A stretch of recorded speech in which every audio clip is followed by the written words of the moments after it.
9th of November. We've gotten our first order for the day, which is crumble cookie. Who orders crumble cookies at 9:30 in the morning? But we're gonna go grab them, pick them up, drive them out to where they need to go. Enjoy your cookies, whoever you are, you mad person. So as usual, the first delivery of the day can never go smoothly. So I picked up the delivery, that's not an issue. Brought it to the area. And first off, it's in this little spot where it's really hard to explain. It's hard to get to the buildings because, as you can see, they're like these renovated houses that have been turned into offices and stores and stuff. So there's very limited parking, and it's very hard to turn off of Lancaster, which is a fairly busy road, into these locations. Anyway, excuse me. Anyway, so we had to like do a I had to like do a run around to get to the location. The building I actually needed to go to does not have an address displayed, and the instructions don't give me any business name to deliver to, just an address. So I get here and I'm like, the building I'm supposed to deliver to, or the building that has the address I'm supposed to deliver to, is completely empty. Like, it's being renovated. It's obviously not occupied. So I go to the building next door, which is also the same address. Weird, but okay. And I go inside and I talk to the owner. It's apparently a nail salon. And the woman comes up and she's talking to me. She's like, "No, I own that building. There's nobody over there." And I said, "Well, this has to be for you guys." And it's a gift order. So of course, like, the person who's gifting it isn't responding. So I'm just like, this has to be for you guys, because it doesn't make sense any other way. So I left the cookies with them. I took a picture because it's a leave at door order. So I'm hoping maybe it was like a happy client that sent them a delivery as a thank you. If not, somebody ordered a party pack of cookies to go to an empty building. So whatever.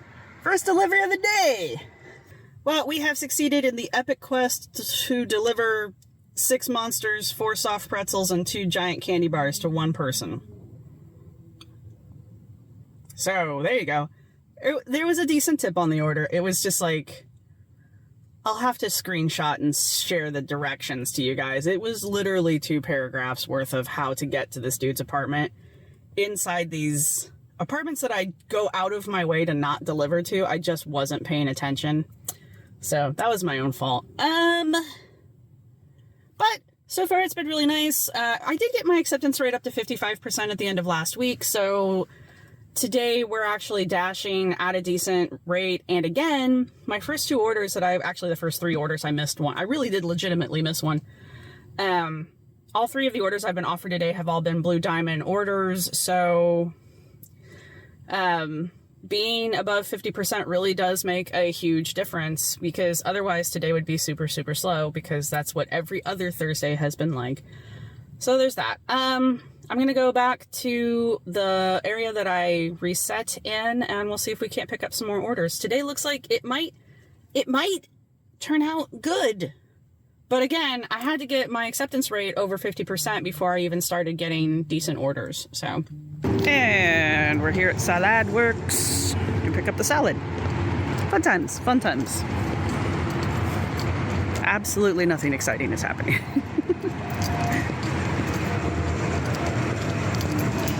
Yay!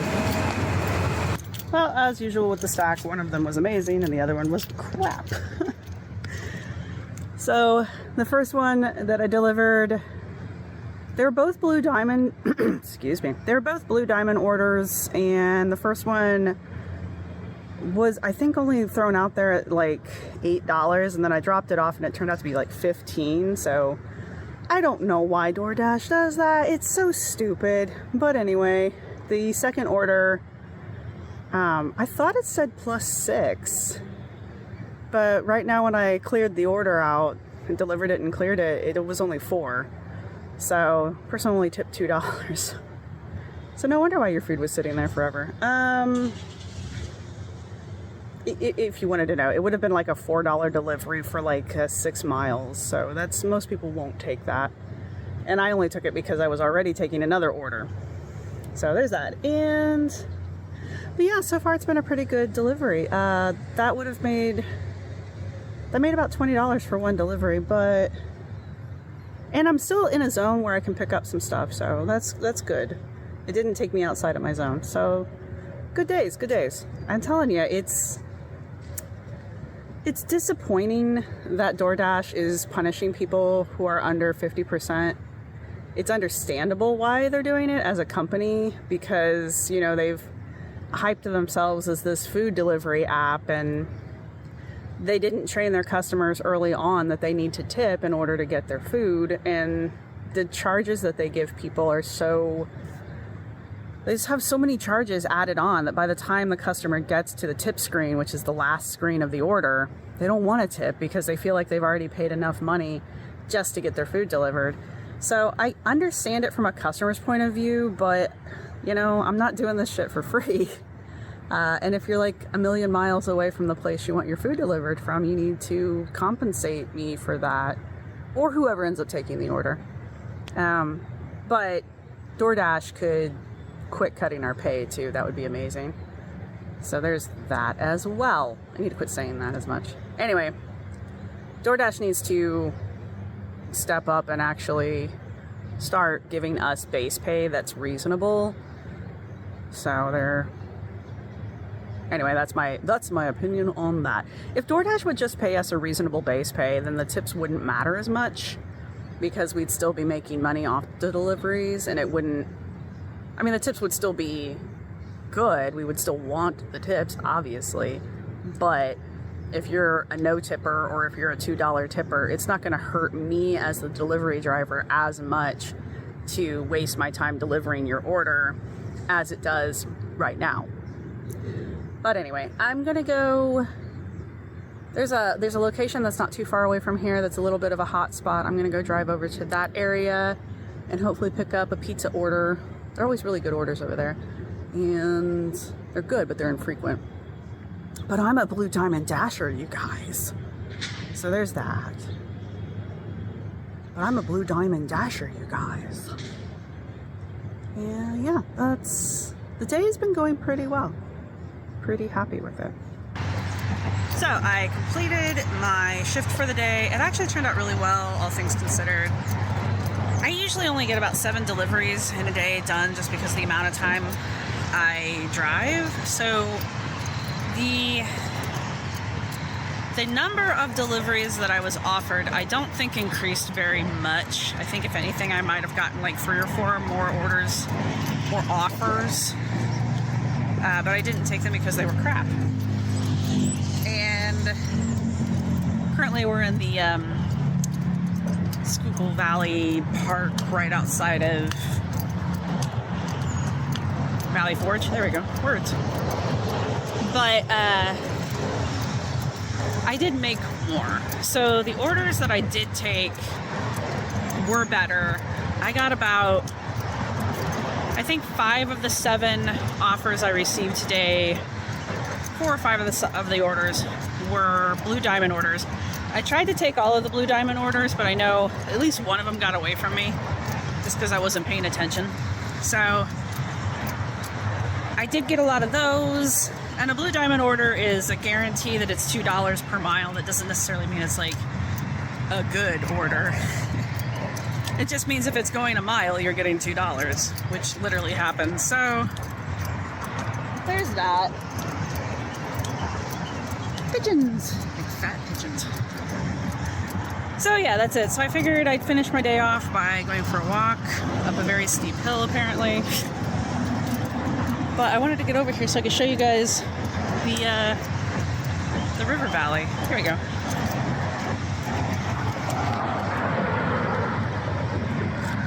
Whee. Isn't that beautiful? Whee. Guess I could do that. Isn't that pretty?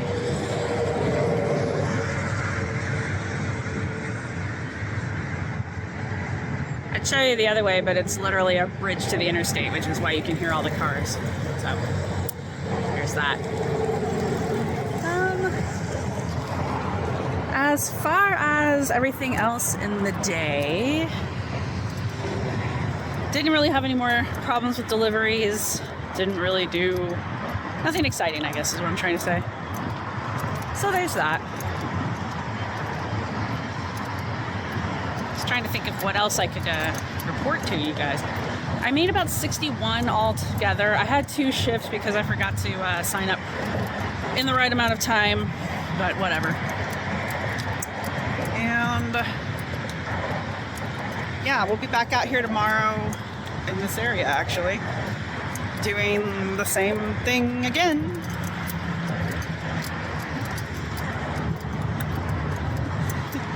I don't know how to make these more entertaining for people, honestly, but you guys seem to like them, so... Ooh, cool, a house. Is it a house or a shelter? I'm trying not to shoot people in the film, but she's kind of looking away, so that works out. Ah! There's that. And...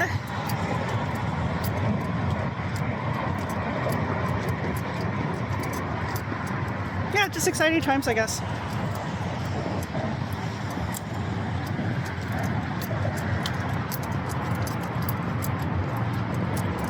Walking.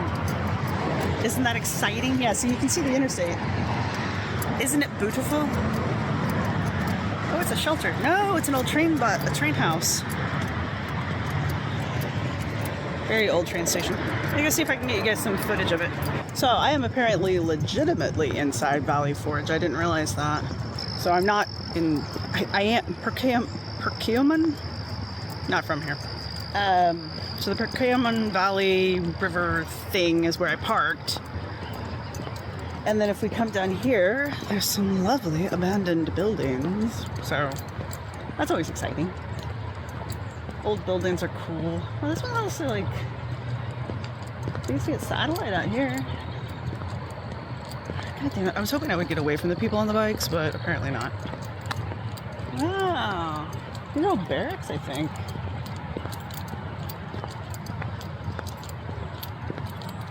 See if I can... yeah, I think these are old barrack houses. Dude on a bike. I don't know if there's any placards around here. The other thing I was thinking maybe what they were housing for the rail workers. And I don't mean like the people that put the railroad down. I mean the people that like worked on the train itself. Like the porters and that kind of thing. And the only reason I'm thinking that, the only reason I'm having that thought is because of the abandoned train station up here.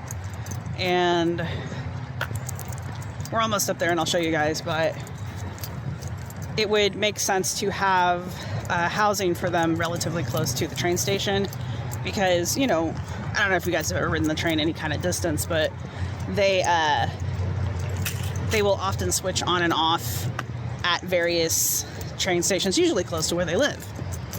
So it would be convenient for the railroad to keep them close. Now those buildings, I think, those buildings look older than the railroad and much older than the train station itself. So that doesn't necessarily mean anything, but they do have satellite dishes on them.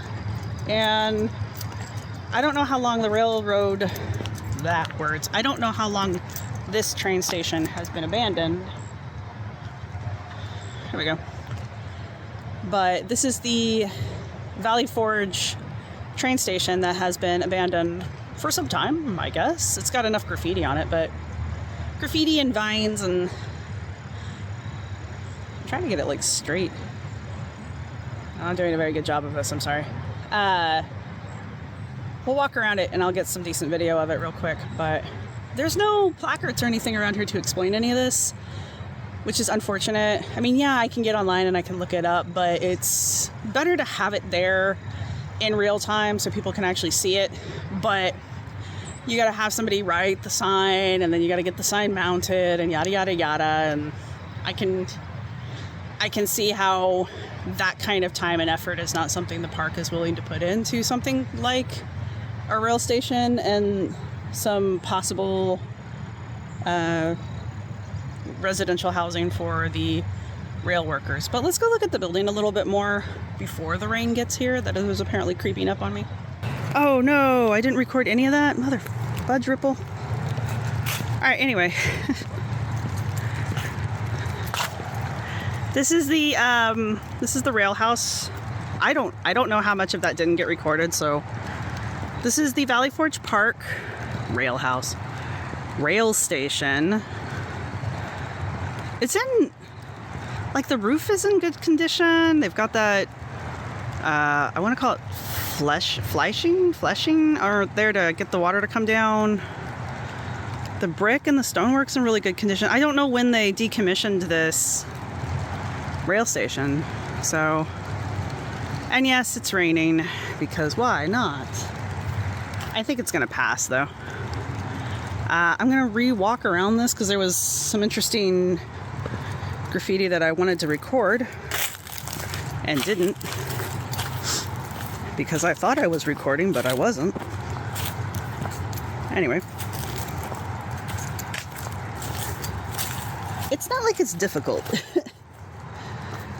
Yeah, this is the thing I wanted to look at here. Can I get over here without stepping on something that I don't want to step on? Oh, see, the thing's still drawing power, too. Ew, back elder bugs. Alright, this is neat. Miss you, Dave. And this one over here is like driving into a tunnel? Yeah, isn't that fun?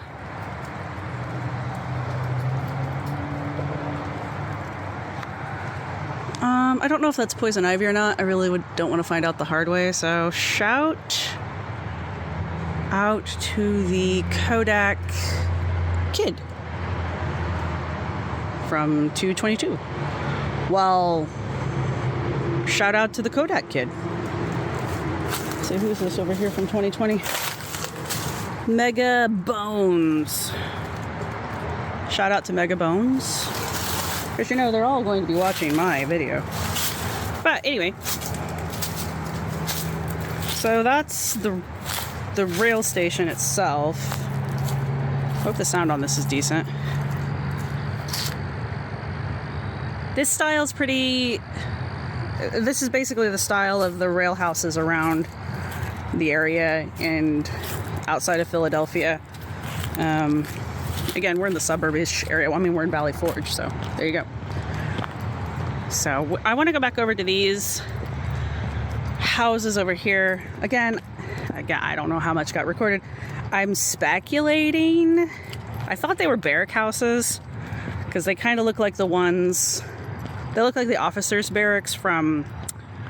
Where did I grow up? Yep.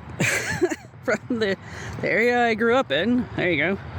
There was an army base, a decommissioned army base, where I used to grow up. Where I grew up. I didn't used to grow up there. Anyway, so I thought maybe they were officer barracks, but my next thought is because of the proximity to the rail station, I'm thinking maybe it was housing for the rail workers, like are they engineers? The people that run the train, the porters, and yeah, they're engineers, aren't they? The guys that run the train? It's a train engineer, right? I'm not crazy, am I? I might be, but you know. Anyway, I thought maybe they might be housing for them. And of course, since the train station's been decommissioned, the rail itself is still there and the train still goes through. So that part's still functional. I was just wondering if, like, this is where they would house people. Because that one still has a satellite on it. I hope my rambling's not too bad for you guys. And oddly enough, there's no graffiti on these.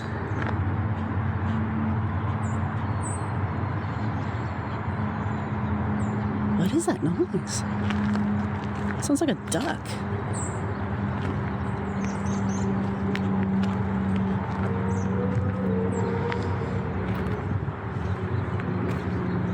Duck over here? I don't think you guys can hear it, but it sounds like a duck quacking really softly. My guess is it's a frog. I don't know where that goes. I don't know if I want to find out. So yeah, so these are the buildings. They've still got slate. They've got the slate tile for the awning and the roof itself. I wouldn't be terribly surprised if it wasn't fieldstone underneath the, what do you call it? Adobe's not the right word. Plaster. The plaster out here.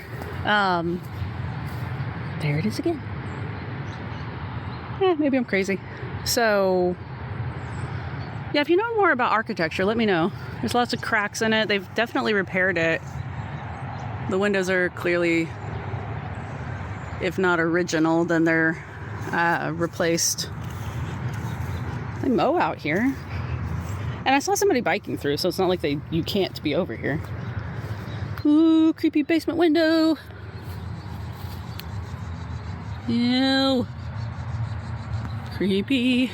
There's the back porch. I think that's a bird feeder around the water. Yeah. There's a pipeline that runs through here. Interesting. Could just be the water vane. Yeah. I highly doubt they put a gas line through the fucking historical Valley Forge Park. I could be wrong. Maybe I was hearing a duck. Maybe there's a duck over here. What is in this vast hole besides weeds? What is in here? Well, this is mostly collapsed, so I'm going to step back a little because that is a sinkhole. And I don't know how much of that sinkhole is stable. We're gonna go around the other side. Good times.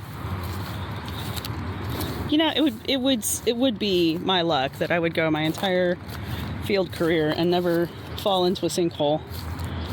And then one day while I'm out walking in a park, that's the day the damn thing collapses under me. It's like my friend who blew her knee out walking across her living room after she had just gotten back from Afghanistan. It's like, of course that's when you injure yourself. What's that called? A culvert? Looks like it's some kind of like water spring thing. It's obviously been kept up to a point. Obviously it's not still in use. But interestingly enough, cement was available in the Victorian era, so, you know, it could be older than it looks, than you think it is. I know nothing about this area, though. I'm really just speculating. There's no graffiti on these buildings. And there's outside electricity to them, so they were clearly in use for a while. So maybe that just got decommissioned, maybe around COVID, maybe, I don't know. 2020 was the latest number on there, so that sounds about, I mean, if we're just using graffiti to date the building, obviously the building's older, but the graffiti's not. So there's that. So these are the other two, and they're in about the same shape.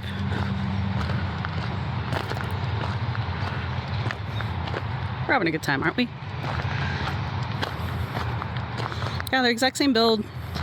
See what am I calling these? The things, the gutters. It's like the thing that the water goes through, that the leaves get trapped in and clog up. The gutters. The gutters are new. Again, the roof is still slate. This one looks like it's got moss on it. I'm backing up a little here. No, yeah, it's got some moss growing on it. I mean, even the chimneys are in decent shape. So somebody was, oh, there we go, there's some graffiti. And the one on the farthest back, there's some graffiti. Here we go, actually. Some of the plaster's chipping off here. Yeah, that's what I thought.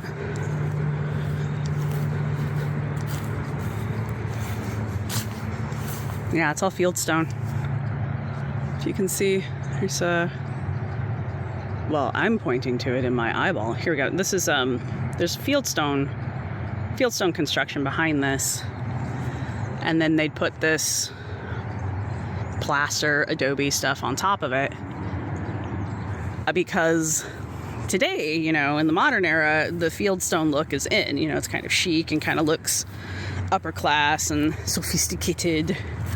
But back when these houses were constructed, these buildings were constructed, it was considered you didn't have enough money basically to whitewash your house, because that's a whitewash, or it's mimicking whitewash. So, ever wonder where that term came from? There you go. Who are you? Well, hello, Moscow. How are you? Can you put a date down there for me? Dang. People are falling down on the job here. I don't know where this road goes. I don't really know if I'm in the... Oh, I know exactly where the road goes. Never mind. Yeah, that's it. That's it. Just as far as graffiti on these buildings, it's just the Moscow guy. And there's no date, so...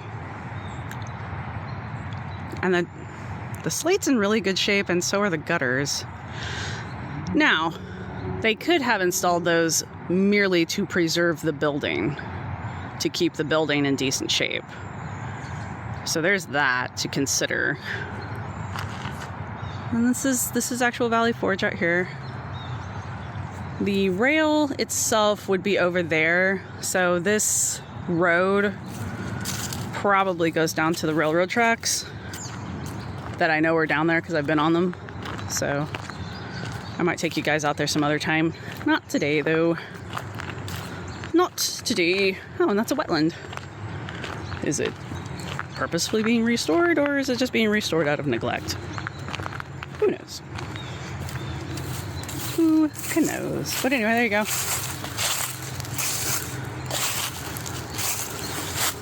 And that's fencing to keep the people out. Probably because people kept getting stuck in the wetland. All right, well, beautiful modern apartments in the backdrop there. Back along this. All right, that's all the canoes there is to canoe, I guess. So, hope you guys enjoyed this. I hope I'm not too boring. Excuse me. Let me know what you guys think about the buildings. Go ahead and speculate. Anything's good. I can look it up. I don't know if I will. Depends on like how badly y'all want to know. But I still think they're really cool buildings. I like this style of construction.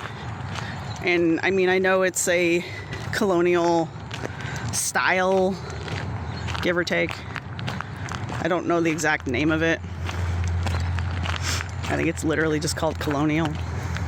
So there's that. The porches are interesting to me because I don't think the porches are original to the building. I'm pretty sure these buildings would not have had porches. So they've probably constructed those at some point. Now, I'm not saying the porches aren't old. I'm just saying I don't think they're part of the original structure. So, again, feel free to speculate away.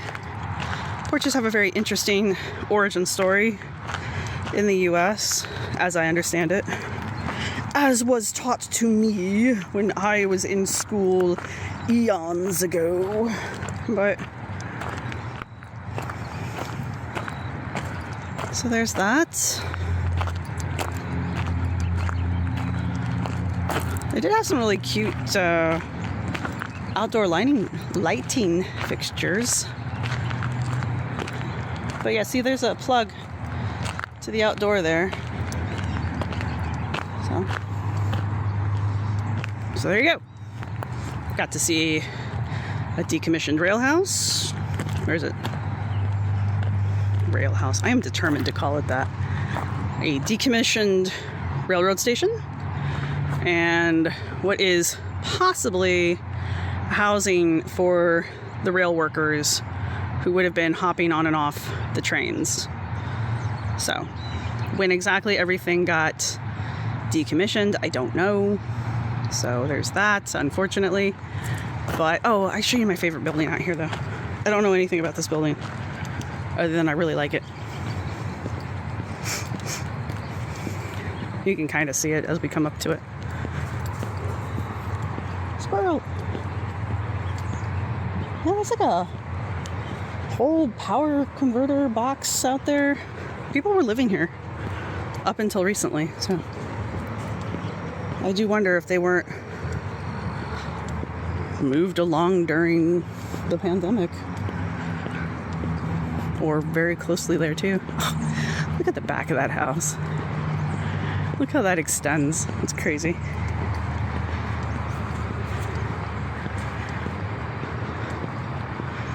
I can't get very close to this house because there's construction in the area, and last time I tried to do that, they yelled at me. And I was like, I have a hard hat, you guys.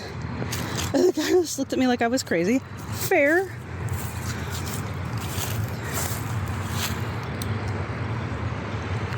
But that informed me that I was not allowed to be near the building. But anyway. There's my favoriteest building. And you can see, ooh, you can't see squat. I'll point out later. You can see how it's kind of like been built out. Kind of like those nesting dolls. You got the original building, which is the tallest, and then each addition is like slightly shorter than the next. So that's kind of fun. The original building would have been even rectangle kind of a thing. I'm willing to wager that bit on top kind of looks like a light tower. That's, well, it's not a light tower, but that's what it looks like. But that was probably added on at some point as well. It's not part of the original structure. But let's talk about the wraparound porch. There we go. So the wraparound porch and on that building usually is a sign that the building was like a public house of some variety, like a tavern or an inn or someplace where people would come to, kind of like today. They would have that porch there, and it wouldn't be sectioned off. It would be open like that. Sorry, dude. So it would be open like that, so that people could go outside and socialize. And